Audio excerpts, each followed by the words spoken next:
What if the biggest mistake in this room is the one no one is looking at? The screen at the end of the glass-walled boardroom flickered, then settled on a single number that seemed to drain the air from the room. Loss. $480 million. No one spoke.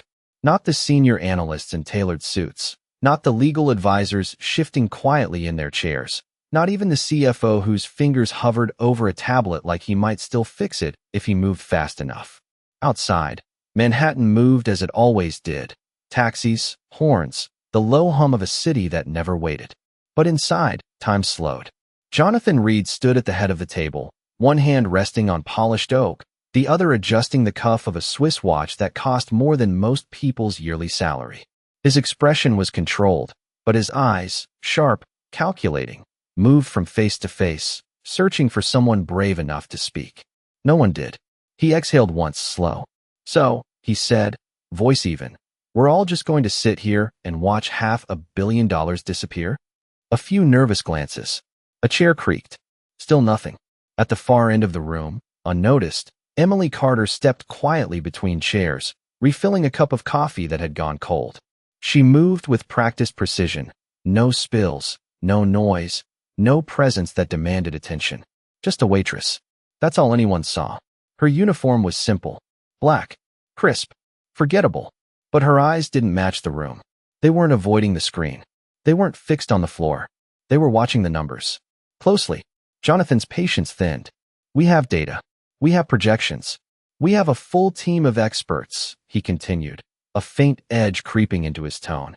"And yet no one can tell me where this went wrong." Silence answered him again. It stretched, tightened. Then he laughed.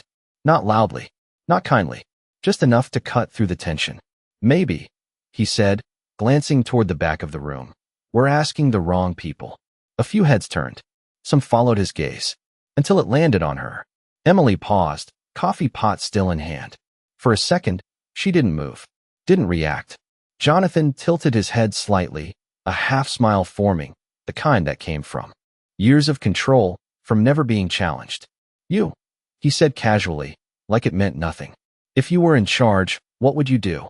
A ripple of quiet laughter moved through the room. Not cruel, just expected. A release valve for pressure. No one thought twice about it. She was a waitress. This was a joke. Emily set the coffee pot down. Gently. The sound was almost nothing, but it carried.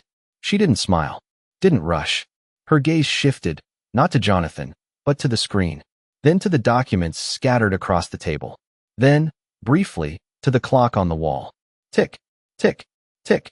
Something in her expression changed. Subtle. Almost invisible. But real. When she finally spoke, her voice wasn't loud. It didn't need to be.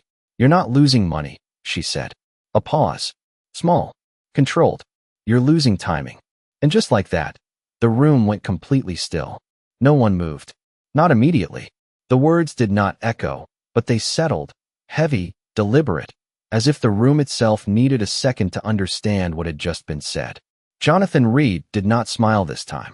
His fingers, still resting on the table, stopped their subtle rhythm. "Explain," he said, his voice lower now, stripped of amusement. Emily did not look at him. She stepped closer to the table instead, just enough to see the financial projections more clearly. One of the analysts instinctively shifted his papers aside, not even realizing he had made space for her. "Your entry point," she continued, calm, measured, was 3/4 too early. A slight movement across the room. The CFO frowned, already pulling up a timeline on his tablet. "That is not possible," he said under his breath, but his fingers moved faster. Emily's eyes flicked briefly to the screen again. "The market was not ready for your scale," she added. "You built for demand that had not formed yet. So your capital did not fail. It waited." Silence again. But this time, it was different. Not empty. Focused. Jonathan's gaze sharpened. "We analyzed market readiness," he said. "Extensively." "You analyzed current demand," Emily replied softly. "Not behavioral delay." The phrase landed. Strange. Precise. Uncomfortable. One of the senior partners leaned forward. "Behavioral delay?" Emily nodded once.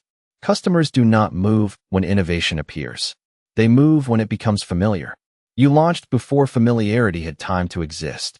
The CFO stopped typing. Slowly, he looked up. If that is true, he murmured, then glanced back down, recalculating. The numbers shifted, slightly at first, then more. A different pattern began to form. Jonathan took a step closer to the screen. Run it again, he said. No one questioned him this time. Data refreshed. Graphs adjusted. And then, there it was. Not a collapse. A misalignment. The loss was not from failure. It was from timing. The room changed. Shoulders straightened. Eyes widened. Someone whispered something that did not quite form into words. Jonathan exhaled, but it was not frustration now. It was something else. Recognition. He turned his head, slowly, back toward Emily. She had already stepped back. Not retreating. Just returning to where she had been. Invisible, again. Where did you learn that? He asked. No one laughed this time. No one even shifted. Emily picked up the coffee pot, as if the question did not carry weight. I used to watch patterns, she said simply. Markets repeat themselves more than people think. Jonathan studied her. Longer now. Not as a distraction. Not as background. But as a variable he had missed. That is not something people just watch, he said quietly. Emily met his eyes for the first time. Just for a moment. Calm. Unimpressed. Certain. No, she agreed. It is not. And then she looked away, pouring coffee into an untouched cup, as if nothing in the room had changed at all. But everything had. The room did not return to normal. It could not. Numbers were still shifting on the screen, but now they felt different, like a story being rewritten in real time. The loss that had filled the space with tension only minutes ago no longer looked final. It looked early. Jonathan Reed remained still, his eyes fixed on the revised projections, but his mind was no longer on the data alone. It was on her. Adjust the timeline forward by 18 months, he said without looking away. The CFO hesitated for half a second, then complied. Keys tapped. Charts recalculated. And then the curve changed. What had been a steep decline softened then rose. Quietly, gradually, but undeniably. A murmur moved through the room, low and controlled, like people trying not to admit what they were seeing. One of the partners leaned back in his chair, exhaling through a smile he did not expect to have. That would put us ahead of every competitor entering next year, he said. No one disagreed. Because no one could. Jonathan finally turned. Slowly, his attention returned to Emily, who was now placing a fresh cup of coffee in front of a board member who had not touched his first one. Her movements were the same. Precise. Unhurried. As if she had not just shifted the direction of a multi-hundred-million-dollar decision. Emily, Jonathan said. He used her name this time. The room noticed. She paused. Just slightly. Then looked at him. Yes, sir. Still professional. Still distant. But no longer invisible. Jonathan studied her again. But this time, there was no trace of amusement left. Only focus. You said we entered too early, he continued. So tell me this. A small pause. Deliberate. When should we have entered? Every eye turned back to her. Not out of curiosity anymore. Out of expectation. Emily glanced at the screen, then at the clock again.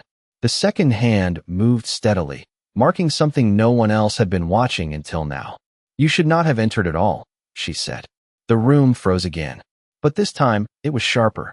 Almost immediate. One of the analysts straightened in his seat. That contradicts the entire strategy, he said quickly. Emily did not react to him. She was still looking at the screen. The strategy is correct, she replied calmly. The market is inevitable. A beat. Then she added, but the first move should not have been yours.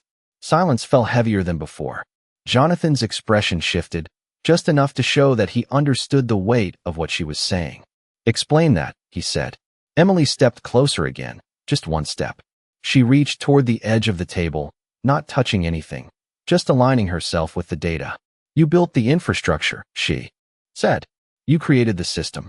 But systems do not need to lead. They need to be adopted.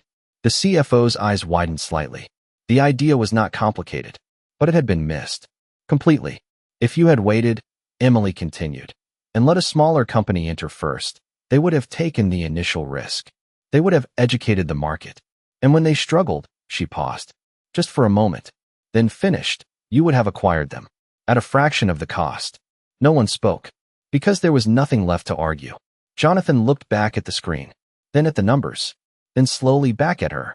And for the first time since the meeting began, he did not look like the most certain person in the room. No one challenged her.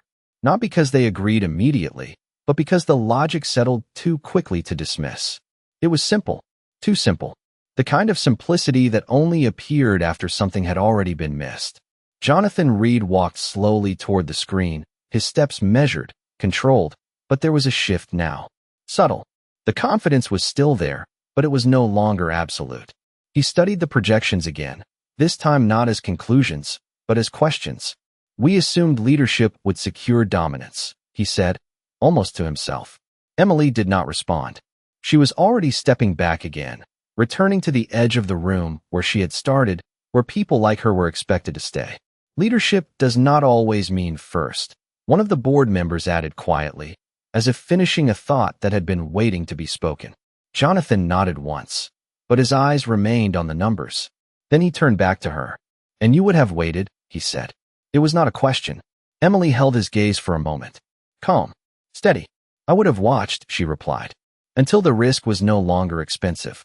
A faint shift moved across the room. Not disagreement. Recognition. The CFO leaned back slowly, exhaling as he looked at the revised model again. That would have reduced exposure by at least 60%, he said. Maybe more. No one argued. Because now, the math was catching up to what she had already seen. Jonathan's jaw tightened. Slightly, not in frustration, but in something closer to realization. Years of decisions, built on speed, on dominance, on being first. And now, in a few sentences, the foundation beneath that instinct had been questioned. Not loudly, not aggressively, just clearly. He walked back to the head of the table, but he did not sit. Run a delayed acquisition scenario, he said. Assume a smaller entrant launches first. Model a buyout at 12 months. The analysts moved immediately, not because of authority this time, but because they wanted to see it. Data shifted again. New projections formed. And once more, the curve changed. Not just recovery. Advantage. A quiet, undeniable advantage. One of the partners let out a low breath, shaking his head slightly. We would have owned the market without carrying the initial burn, he said. Jonathan did not respond right away. He was watching the screen, but not just the numbers. The implication. The cost of certainty. The price of assuming he had to lead every move. Slowly, he turned again. His eyes found Emily, who was now adjusting a chair that had been pushed slightly out of place. Small detail. Quiet correction. You saw all of that, he said. Not impressed. Not dismissive. Just direct. Emily paused, her hand resting lightly on the back of the chair. It was already there, she said. No one was looking at it. The words did not challenge him, but they did not protect him either. Jonathan held her gaze for a second longer than before. Then he nodded. Once. Not as a gesture of agreement. As acknowledgement. And in a room where he had always been the one with the final word, something unusual happened. He did not speak next. He waited. The silence did not feel empty anymore. It felt deliberate. Chosen.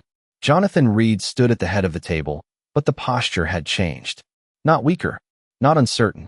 Just different. For the first time, he was not filling the room with his voice. He was letting it breathe. Around him, the board members exchanged glances, subtle, careful, as if acknowledging something without wanting to say it out loud. The numbers on the screen remained steady now, no longer shifting, no longer chaotic. They had settled into a new truth. One that had not come from the strategy team, or the analysts, or the years of experience sitting around that table. It had come from someone who was not supposed to speak at all. Jonathan finally moved, pulling out his chair, but he did not sit immediately. His hand rested on the back of it as he looked once more at the projection. Then, slowly, he lowered himself into the seat, not as a gesture of control, as a pause. We built an entire plan, he said, his voice quieter than before, on the assumption that speed equals advantage. No one interrupted, because now, no one was sure that assumption still held.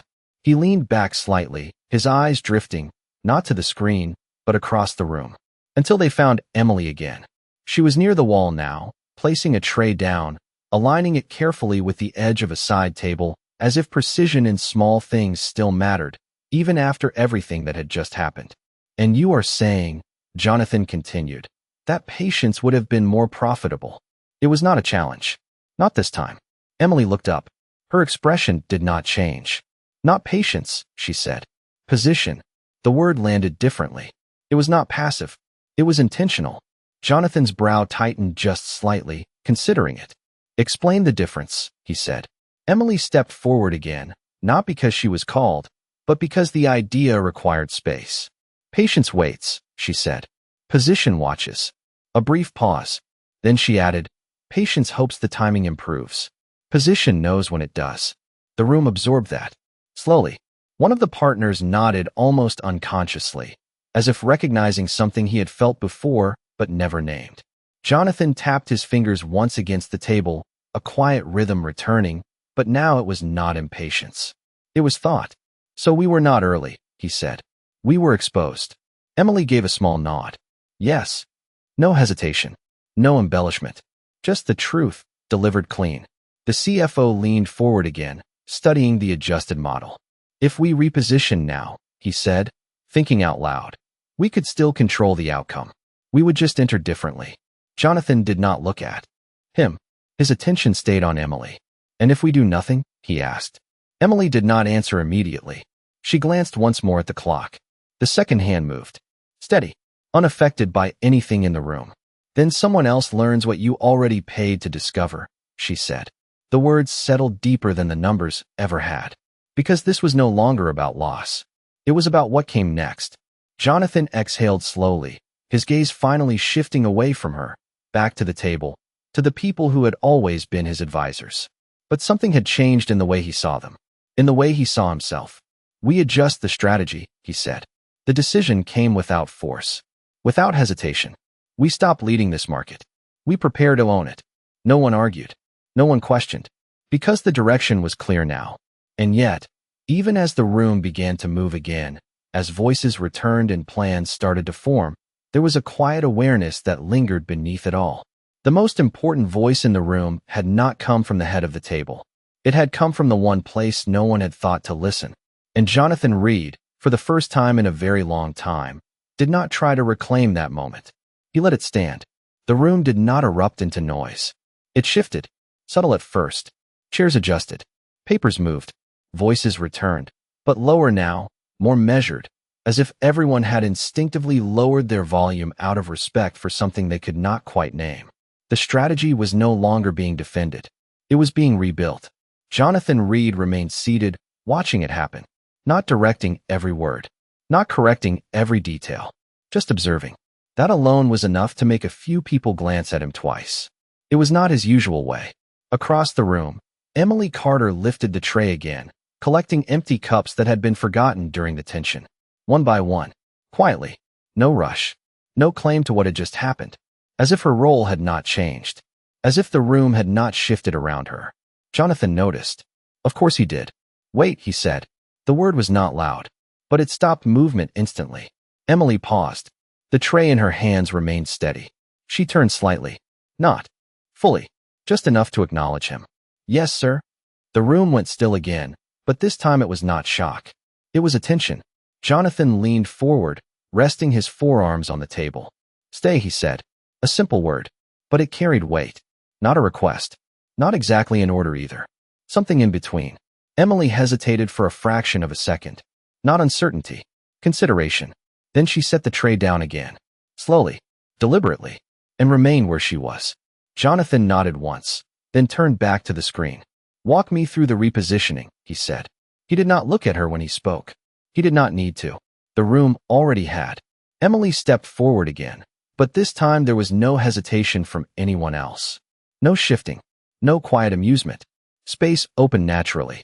You reduce exposure immediately, she began, her voice calm, steady, carrying without effort. Pull back active expansion. Let smaller competitors enter. The CFO was already typing again, adjusting variables in real time. And then, Jonathan asked, You watch which one survives? Emily said. Not the one with the best idea. The one with the strongest adoption curve. A partner nodded slowly.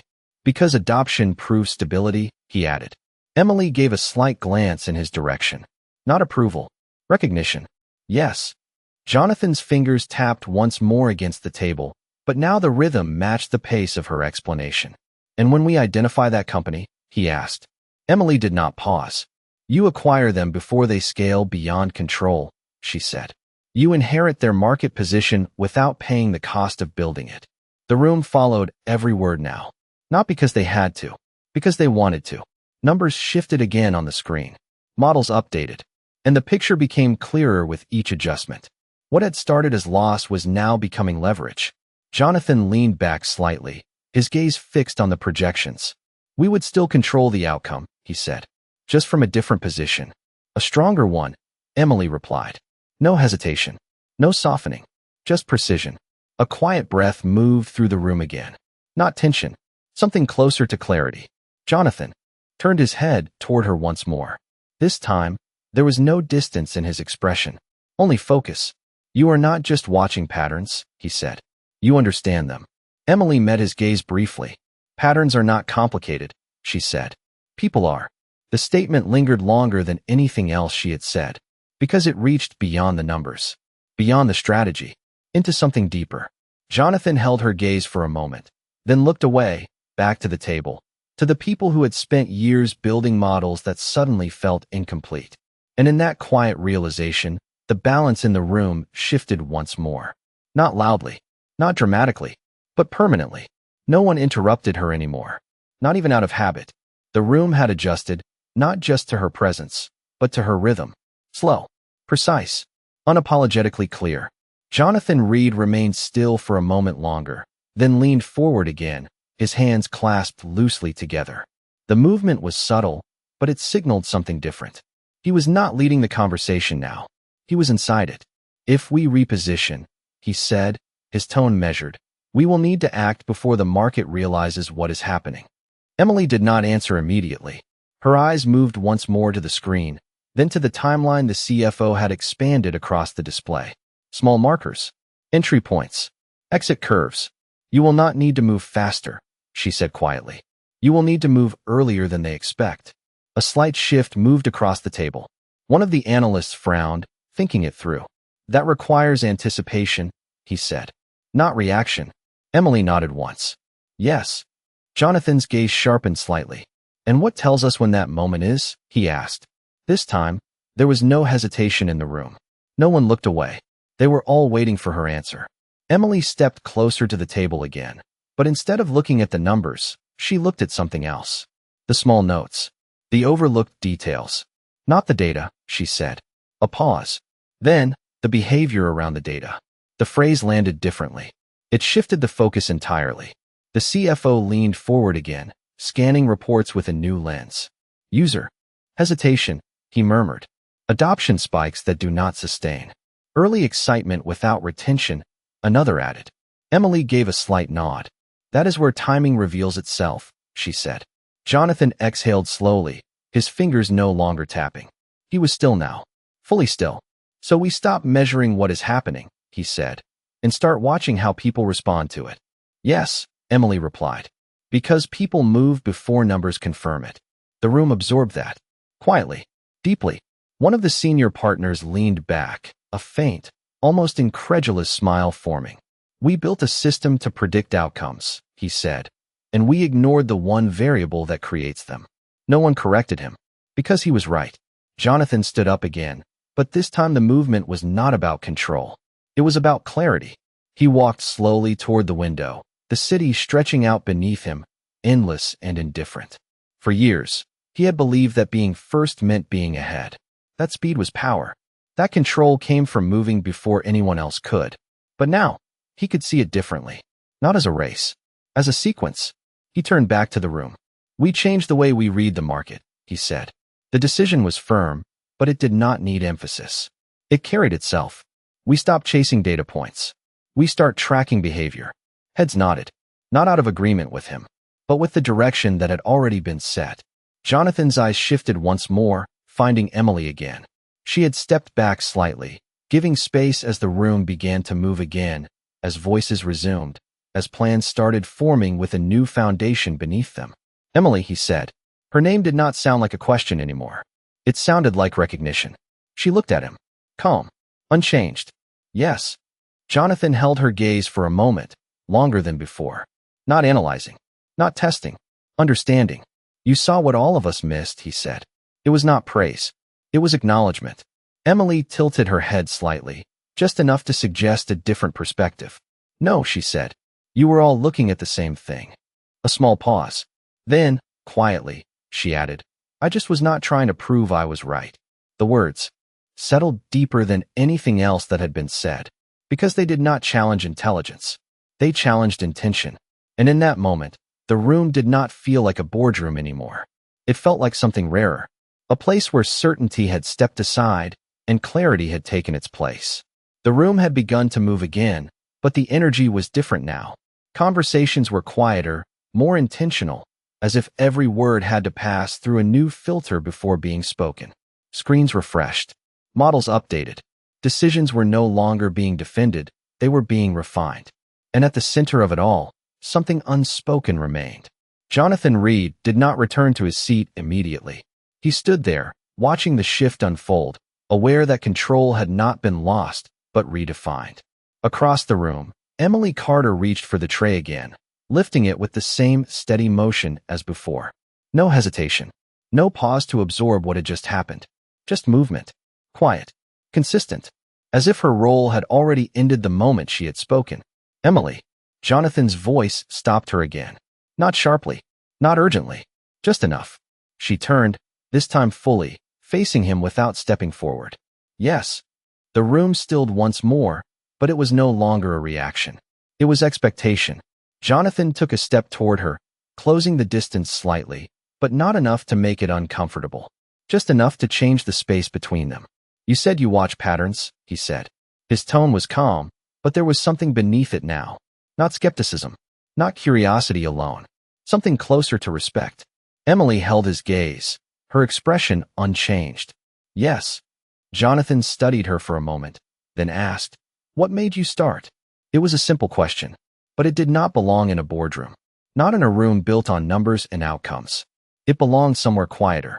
Emily's eyes shifted briefly, not to the screen, not to the clock, but somewhere inward. For the first time, there was a pause that did not come from calculation. It came from memory. Because I had to, she said.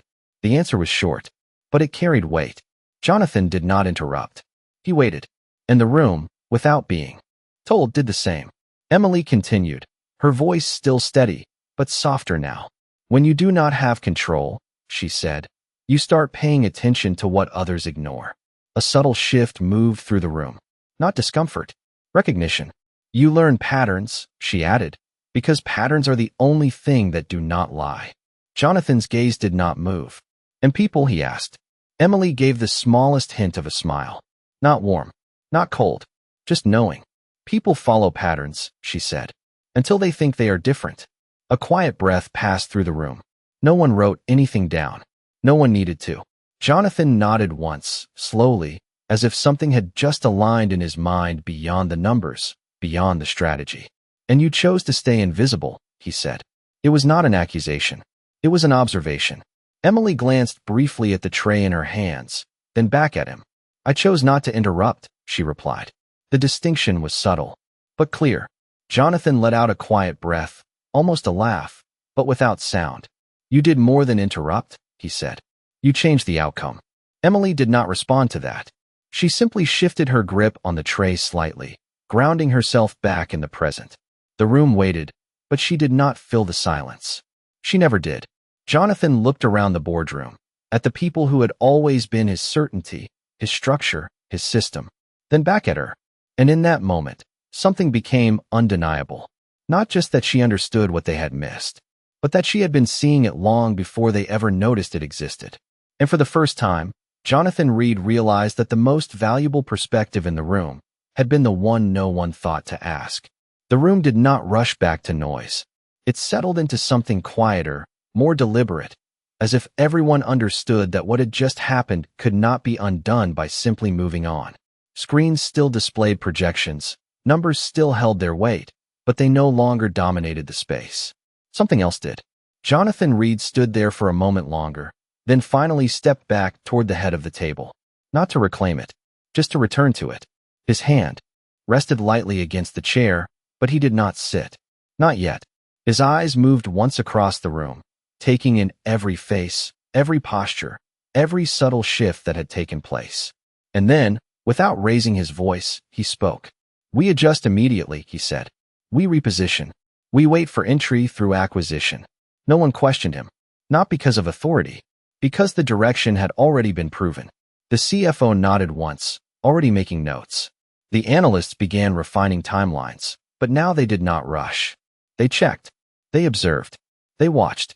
The way she had shown them. Jonathan turned again. Not to the screen. Not to the board. To Emily. She was already lifting the tray again, preparing to leave the space that had never truly belonged to her. Or at least, that was what everyone had believed. Emily, he said. She stopped. Not surprised this time. Just present. Yes. He held her gaze for a moment, longer than any question required. There was no performance left in his expression. No calculation. Just clarity. You should not be carrying coffee, he said. The sentence landed differently than anything before it. Not dismissive. Not dramatic. Just true. Emily did not react immediately. Her fingers adjusted slightly around the tray, grounding herself in something familiar. It is my job, she replied calmly. Jonathan nodded once.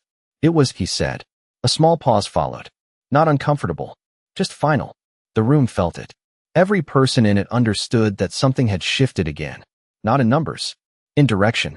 Jonathan stepped forward, closing the distance fully this time, but without pressure, without force. Just presence. If you are willing, he continued, I would like you to stay. Not as staff. Another pause. Measured. As part of this room. Silence followed. But it was not shock. It was recognition of what the moment meant. Emily looked at him, her expression still composed, still steady, but something in her eyes changed. Not surprise. Not relief. Something quieter. Consideration. You do not know anything about me, she said. The words were not defensive. Just honest. Jonathan gave a slight nod. That is true, he said. But I know what. You see, a breath passed between them.